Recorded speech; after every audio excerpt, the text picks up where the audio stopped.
How do I know if a sponsor is right for me?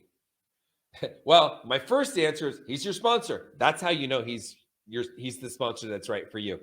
And I guess so my experience with this, so it's more important to have a sponsor than to have the perfect sponsor. I mean, I've seen people, they look for the perfect sponsor. The problem with looking for the perfect sponsor is that you don't get a sponsor, and then the next thing you know, you relapse and you're out.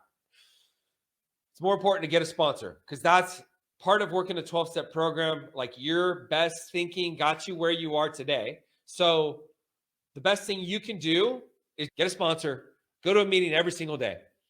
For me, I went to my first AA meeting March 8th, 2011. That was my very first meeting. I met a bunch of people. They gave me a big book. They told me to go to a meeting every single day. They told me which meeting to go to. So taking suggestions. I went to Prince of Peace the very next day. There was a guy named Ray. He came up to me and he said, "Do you have a sponsor?" And I said, "No." He said, "Okay, I'll be your temporary sponsor." So I got kind of lucky. I mean, I think I was open to it. And if you don't have a sponsor, just get a sponsor. And there are lots of meetings out there and they say, "Hey, who doesn't have a sponsor? Raise your hand." And then, of course, you got to make sure you raise your hand. And they say, "Don't leave without getting a sponsor." You can get a new sponsor. So for me, I got a sponsor. Ray was my sponsor. He met with me every week. And I remember thinking, okay, this guy is great. He's working a program. He's been sober for a long time. He has what I want in terms of sobriety and recovery. And he was always there for me. I called him every single day and I met with him and I did step work, which I'm helping him because I'm, every time he goes through, I know as a sponsor, every time I go through the steps, even though sometimes it's a pain in the butt and I don't want to do it, I know it always helps me. It's always a good thing. So I remember thinking, geez, I don't know if this is the right guy for me.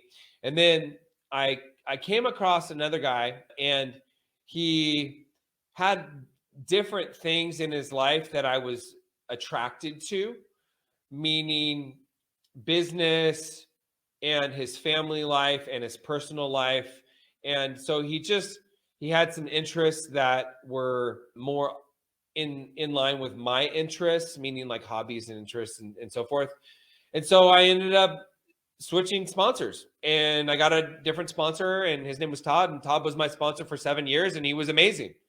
He was amazing. And then eventually I got to a spot where I realized that it was time for me to move on and get a different sponsor. So that was kind of my experience with it. It's more important to have a sponsor. And if you're being sponsored by a guy or a gal that you think might not be the perfect sponsor for you, then you can start opening up. Now, that leads to another question. And I'm going to get to that because that's another question. When is it time to fire a sponsor? When is it time to get a new sponsor? So there's different reasons for it. And so it's more important to have a sponsor than to have the perfect sponsor. But I would say stick with a sponsor. Just make sure you have a sponsor and don't fire your sponsor until you have another sponsor.